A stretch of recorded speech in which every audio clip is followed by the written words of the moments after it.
Semarang yang hebat, bagaimana kabar kalian hari ini? Semoga sehat selalu dimanapun anak-anak berada. Perkenalkan, nama saya Bu Astin, saya guru kelas 5 dari SD Negeri Kebun Agung 01, Kecamatan Sumowono. Nah, hari ini kita bertemu lagi, kita akan membahas tentang rangkuman pembelajaran tema 1, terutama muatan pembelajaran IPA, KD 3.1. Nah, pada KD ini yaitu tentang menjelaskan alat gerak dan fungsinya pada hewan dan manusia, serta cara memelihara kesehatan alat gerak manusia. Kemudian kita juga akan belajar membuat model sederhana alat gerak manusia dan hewan. Nah, setelah kalian mempelajari video ini, kalian melihat video pembelajaran ini, diharapkan kalian nantinya dapat menjelaskan alat gerak dan fungsinya pada hewan dan manusia dengan benar. Selain itu, setelah mengamati video pembelajaran, nanti kalian juga dapat mendeskripsikan cara memelihara kesehatan alat gerak pada manusia. Nah, apakah anak-anak sudah siap belajar hari ini? Silakan disiapkan alat tulisnya, bukunya, dan peralatan-peralatan yang dibutuhkan ya. Jadi pada materi ini kita akan membahas tentang alat gerak atau organ gerak manusia dan hewan. Nah, organ gerak ini apa toh? Organ gerak itu berfungsi untuk berjalan, berlari, dan beraktivitas. Nah, bergerak itu apa? Bergerak itu artinya kegiatan berpindah tempat atau perubahan posisi, baik sebagian atau seluruh tubuh. Nah, organ gerak yang terus berjalan itu akhirnya tersusun menjadi satu kesatuan yang disebut dengan sistem gerak. Organ gerak manusia dan hewan ini memiliki dua jenis. Ada dua jenis alat gerak pada manusia dan hewan. Alat gerak aktif dan alat gerak pasif. Perbedaannya apa, Bu Astin? Nah, kita akan membahas lebih lanjut ya di sini ya. Oke. Organ gerak pasif dan organ gerak aktif. Pasif itu berarti artinya dia apa? Iya, organ gerak pasif itu diartikan sebagai alat gerak yang tidak bisa bergerak sendiri. Lah, Bu, nah katanya tadi organ gerak, kenapa dia tidak bisa bergerak? Pasti kalian seperti itu ya pertanyaannya ya. Nah, organ gerak pasif ini contohnya adalah tulang. Tulang itu tidak bisa bergerak tanpa adanya alat gerak aktif. Jadi dia membantu pergerakan kita, tapi tidak bisa bergerak jika tidak ada organ gerak aktif. Begitu. Jika tidak dipengaruhi alat gerak aktif, maka tulang akan diam dan tidak melakukan perpindahan. Meski tidak bisa bergerak sendiri, namun tulang ini berpengaruh besar saat manusia dan hewan melakukan aktivitas berjalan. Nah, kemudian organ gerak aktif itu yang bagaimana? Nah, ini merupakan alat gerak yang bisa mempengaruhi alat gerak pasif tadi. Contohnya adalah otot. Otot ini memiliki senyawa kimia yang menyebabkan bisa bergerak. Nah, otot memiliki posisi yang melekat pada tulang, sehingga menyebabkan otot ini bisa mempengaruhi tulang. Makanya kita bisa bergerak. Nah, di tulang-tulang ini ada otot. Tulang ini ya, ini ada otot. Kita bergerak menggunakan otot dan tulang. Kalau kita tidak punya otot, tulang kita tidak bisa bergerak. Begitu pula, kita punya otot tapi tidak punya tulang, kita juga tidak bisa bergerak. Seperti itu ya anak-anak ya. Nah, kedua alat gerak ini bekerja sama dalam melakukan proses bergerak. Kerjasama keduanya akan membentuk suatu sistem yang dikenal sebagai sistem gerak. Begitu. Nah, kita lihat alat gerak pada ikan. Siapa yang di rumah punya ikan? Nah, pasti beberapa di antara anak-anak suka memelihara ikan. Ikan itu hidupnya di mana anak-anak? Iya, di air. Nah, ikan bergerak dengan menggunakan sirip dan ekor. Kita lihat. Sirip itu berfungsi untuk membantu ikan bergerak maju, berputar, atau mempertahankan posisinya agar tegak dan seimbang. Kemudian, kebanyakan ikan itu mengeluarkan lendir yang mempermudahnya bergerak dalam air. Itulah kenapa ketika kalian mengambil ikan dari kolam itu licin, karena dia punya lendir. Nah, itu mempermudah dia dalam bergerak ketika di dalam air. Apalagi belut ya. Belut itu dia benar-benar licin. Apakah anak-anak pernah memegang belut? Nah, itu sangat licin sekali. Jadi ketika dipegang melosot gitu ya. Oke, kita lanjutkan. Ada alat gerak katak. Siapa yang belum pernah melihat katak? Tentu sudah pernah semuanya ya. Entah di sawah atau mungkin di depan rumah. Pasti kalian pernah melihat katak. Katak ini dia bergerak menggunakan tungkai kaki. Katak memiliki tungkai kaki belakang yang lebih besar ketimbang tungkai bagian depan yang berfungsi untuk melompat. Hal ini menyebabkan struktur alat geraknya lebih kokoh. Tungkai depan pada kaki katak berfungsi untuk mempertahankan tubuh ketika mendarat setelah melompat. Setelah melompat itu kan pasti mendarat. Nah, tungkai depan ini berfungsi menahan tubuhnya, gitu. Kemudian katak juga menggunakan tungkai kaki belakang untuk berenang. Pasti anak-anak juga pernah melihat katak berenang. Kok bisa katak berenang? Nah, dia menggunakan tungkai kaki belakangnya. Kemudian burung. Nah, alat gerak burung itu apa? Alat gerak burung ada dua, ada sayap dan kaki. Burung itu memiliki struktur tubuh seperti vertebrata atau hewan bertulang belakang. Dia punya sayap. Nah, sayapnya ini dipakai untuk terbang. Kakinya untuk apa, Bu Astin? Kakinya digunakan ketika dia berjalan di tanah atau di pohon. Biasanya dia berjalan di ranting-ranting begitu ya. Nah, itu menggunakan kaki. Tapi ketika dia terbang, dia pakai sayap.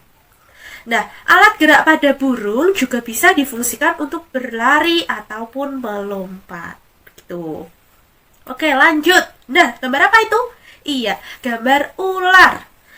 Alat gerak ular itu apa? Dia tidak punya kaki, dia juga tidak punya sayap, tapi bisa bergerak. Nah, dia menggunakan rangka tubuh dan otot perut.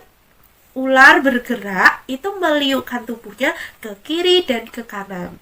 Gerakan ini dikenal dengan sebutan lokomosi berkelok-kelok. Ular akan meluncur ke depan dengan sisik licin yang menutupi bagian perutnya. Kadal itu juga menggunakan tungkai kaki dan ekornya. Kadal berjalan menggunakan kaki. Kadal itu punya dua pasang kaki bagian depan dan belakangnya. Kemudian dia memiliki 5 jari dengan cakar di ujungnya. Jadi jarinya 5, sama seperti kita. Tapi dia punya cakar. Nah, struktur telapak kaki pada kadal memiliki alas kaki pelekat sehingga memungkinkan kadal bergerak memanjat dinding dan berlarian di langit-langit secara terbalik. Kadal juga merangkak menggunakan bantuan anggota badan dan ekornya. Kemudian dilihat di situ ada kambing. Siapa yang belum pernah melihat kambing? Tentu sebagian besar kalian pasti pernah melihat kambing ya anak-anak ya. Nah, kambing bergerak menggunakan apa? Menggunakan kaki. Kambing berjalan, berlari, dan melompat menggunakan kaki. Dengan keempat kakinya, kambing bisa bergerak ke sana kemari untuk mencari makanan atau berlarian, begitu ya. Nah, di dunia ini, di dunia hewan maksudnya ya, di dunia hewan itu dikelompokkan menjadi 2 jenis. Ada hewan vertebrata atau bertulang belakang dan avertebrata yang atau tidak bertulang belakang. Nah, perbedaannya apa antara vertebrata dengan avertebrata? Di antaranya ya, perbedaannya bisa kalian lihat. Vertebrata itu memiliki ruas-ruas tulang belakang, sedangkan avertebrata tidak memiliki ruas tulang belakang. Nah, kemudian hewan vertebrata itu umumnya memiliki ukuran yang besar, sedangkan avertebrata sebagian besar memiliki ukuran yang lebih kecil. Kemudian, yang ketiga, biasanya hewan vertebrata ini lebih cepat dalam bergerak, sedangkan avertebrata biasanya agak lambat dalam bergerak. Nah, kemudian kalau vertebrata ini memiliki 2 lapisan kulit, ada dermis dan epidermis. Sedangkan avertebrata ini hanya memiliki 1 lapisan kulit. Kemudian vertebrata ini memiliki sistem peredaran darah tertutup, sedangkan avertebrata memiliki sistem peredaran darah terbuka. Kemudian dari sistem sarafnya, vertebrata ini memiliki sistem saraf yang kompleks, sedangkan avertebrata memiliki susunan saraf yang lebih sederhana. Nah, Bisa dilihat contoh hewan vertebrata itu yang seperti apa dan contoh hewan avertebrata itu yang seperti apa. Kalau vertebrata itu contohnya ada kera, ada ikan, tikus, anjing, kambing, kelinci, kucing, penguin, dan lain sebagainya. Sedangkan kalau avertebrata itu adalah jenis-jenis binatang kecil, sebagian besar ya. Ya ada yang besar tapi sebagian besar itu ukurannya kecil. Seperti serangga, kemudian siput, cacing, kepiting, dan sejenisnya. Bagaimana? Apakah anak-anak sudah paham sekarang tentang hewan vertebrata dan hewan avertebrata? Nah, kalau sudah paham, kita lanjutkan ke berikutnya. Tadi kita sudah membahas tentang alat gerak pada hewan. Sekarang kita akan membahas alat gerak pada manusia. Nah, manusia itu bergerak dengan menggunakan apa, anak-anak? Iya, manusia itu berpindah tempat itu dengan menggunakan kaki ya. Nah, dilihat kita punya dua tulang anggota gerak. Ada tulang anggota gerak atas dan ada tulang anggota gerak bawah. Atas dan bawah. Bisa dilihat di gambar, itu ada gambar tengkorak ya. Nah, itu kalau misalnya kita tidak punya kulit itu bentuknya seperti itu. Nah, kita mulai dari tulang anggota gerak bagian atas dulu. Nah, itu kira-kira itu tengkorak bagian mana? Iya, bagian lengan ya anak-anak ya. Di situ ada tulang lengan atas, ada tulang pengumpil, tulang hasta, tulang pergelangan tangan, dan tulang jari tangan.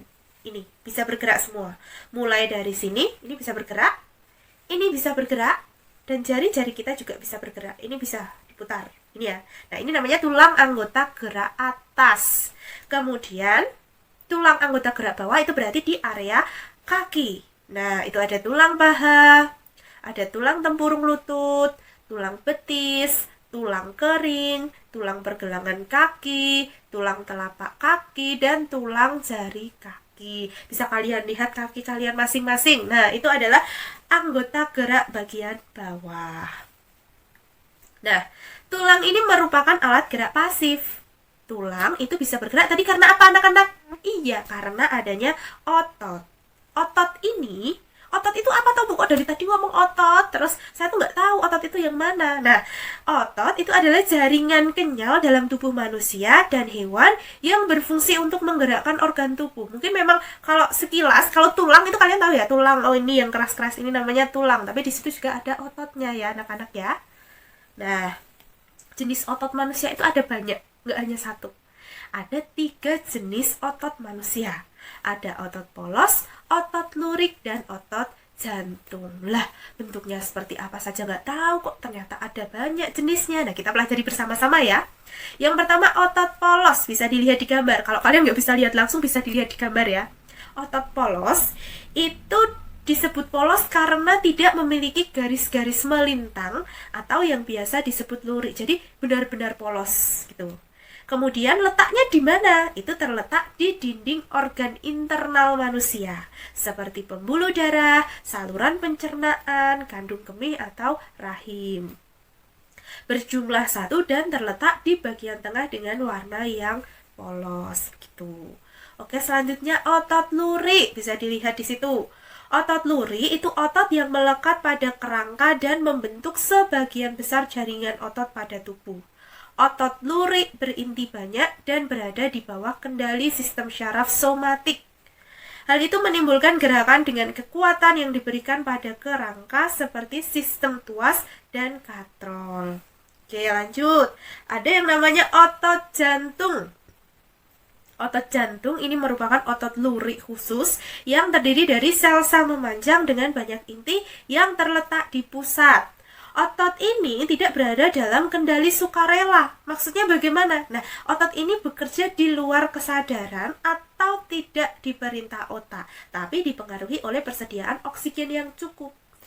Maksudnya begini ya, ketika kita menggerakkan tangan, nah Bu Astin mau menggerakkan tangan, jadi di otak Bu Astin mau menggerakkan tangan, baru ini tangannya bergerak. Itu namanya sukarela atau sengaja. Tapi kalau otot jantung, Bu Astin nggak berpikir saya mau menggerakkan otot jantung, tapi dia bergerak secara otomatis. Itu namanya sukarela dan tidak sukarela, penuh kesadaran dan tidak dengan kesadaran. Gitu. Jadi refleks gitu ya anak-anak istilahnya ya. Pokoknya itu otomatis.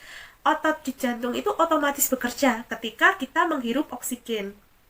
Itulah kenapa ketika mungkin kalau kalian pernah melihat di film-film itu ya, kalau sudah meninggal jantungnya berhenti berdetak karena nggak ada oksigen yang masuk. Selama oksigen itu bisa masuk, jantung kita tetap berdenyut, tetap berdetak gitu. Itu otomatis. Tapi kalau tangan kalau kita nggak mau menggerakkan ya dia diam. Tapi kalau kita mau menggerakkan ya ini bergerak. Nah itu karena kita penuh kesadaran. Kita pengen menggerakkan tangan, makanya tangannya bergerak begitu. Sampai sini paham jenis-jenis otot? Sudah paham ya? Oke, kita lanjutkan. Nah, dilihat di gambar itu lebih jelas. Itu ada jaringan otot lurik, jaringan otot polos, dan jaringan otot jantung. Peletakannya kita lihat. Otot polos itu ada di situ. Kemudian otot lurik itu di bagian lengan. Nah, otot jantung tentu saja di bagian jantung. Nah, itu. Sudah bisa dilihat ya. Nah, kira-kira kalau tidak dijaga, tulang dan otot kita itu bisa sakit atau tidak anak-anak? Iya, tentu saja ketika kita tidak menjaga badan kita dengan baik, tentu akan terjadi suatu kelainan. Nah, tapi kelainan ini juga bisa terjadi karena mungkin bawaan dari lahir ada ya, tapi karena gaya hidup kita juga banyak. Misalnya ini, kelainan tulang. Nah, kelainan tulang itu diantaranya ada rakitis, skoliosis, kifosis, lordosis, dan osteoporosis. Nah, di situ ada gambar. Ada tulang dari tubuh yang sehat, healthy itu sehat ya, itu lurus bentuknya seperti itu. Tapi kalau kita punya kelainan, mungkin kalau anak-anak suka menulis, tapi posisinya bungkuk gini, nah itu nanti jadinya kifosis lama-lama. Gini terus. Kalau 1-2 hari nggak masalah, tapi ketika kamu melakukan itu terus-menerus, pasti itu akan merusak tulang kalian. Jadi posisinya agak membungkuk seperti ini. Itu namanya kifosis. Kalau lordosis itu kebalikan dari kifosis. Kalau kifosis tadi kan begini, membungkuk. Kalau lordosis itu begini. Nah, bentuk posisinya tubuhnya seperti itu. Kalau skoliosis, miring. Kok bisa Bu miring? Bisa. Kadang ada beberapa di antara kalian kalau menulis gini, geser gini ya, saat bukunya digeser gitu. Nah, lama-kelamaan juga bisa skoliosis. Jadi hati-hati ya. Beberapa kelainan yang disebabkan karena gaya hidup kalian yang kurang sehat. Jadi kita harus menjaganya dengan baik agar tidak terjadi kelainan. Oke, kita lanjutkan. Kalau tadi tulang, ada juga kelainan atau gangguan yang terjadi pada otot. Nah, misalnya polio. Kalau polio ini biasanya kakinya kecil, jadi dia tidak bisa berjalan. Tapi sekarang sudah ada vaksin polio ya. Jadi makanya kenapa ketika kalian waktu kecil itu ada vaksin polio, nah itu untuk mencegah terjadinya penyakit polio. Kemudian kram otot. Kalau kram otot ini sering terjadi anak-anak. Misalnya kalian sedang bermain olahraga, tapi kalian tidak pemanasan. Ini sering terjadi kram otot. Terutama kalau waktu renang mungkin, atau tiba-tiba olahraga berat tapi nggak pakai pemanasan. Nah ini sering terjadi kram otot. Tiba-tiba kaku, sakit gitu. Kemudian hipertrofi. Nah, hipertrofi itu terjadinya pembesaran otot. Biasanya ini terjadi pada orang-orang yang suka fitness atau gym. Badannya bisa sampai lekuk-lekuk gitu. Nah, itu adanya pembesaran otot. Malah kadang seperti itu dibuat biar terlihat lebih keren gitu ya. Nah, kemudian artrofi, ini kebalikan dari hipertrofi. Kalau hipertrofi ini ototnya membesar bentuk gitu. Tapi kalau atrofi ini penyusutan massa otot. Jadi ketika misalnya ada yang sakit, terus dia jarang berjalan, kakinya nanti bisa lebih kecil. Nah, itu karena adanya penurunan otot. Kemudian tetanus. Kalau tetanus ini biasanya disebabkan karena kita menginjak sesuatu yang mungkin karatan atau seperti apa gitu ya. Nah, nanti kalau di bagian bawahnya seperti itu kena, itu lama-lama dia linu. Jadi ototnya itu dia agak bermasalah seperti itu karena dia kena tetanus ini tadi. Begitu ya anak-anak ya, sudah paham? Paham ya? Nah, sekian dari Bu Astin. Jika ada kesulitan, kalian bisa langsung menanyakan komen di bawah ini, atau bisa juga bertanya langsung kepada guru kalian. Sekian dari Bu Astin. Wassalamualaikum warahmatullahi wabarakatuh. Dadah!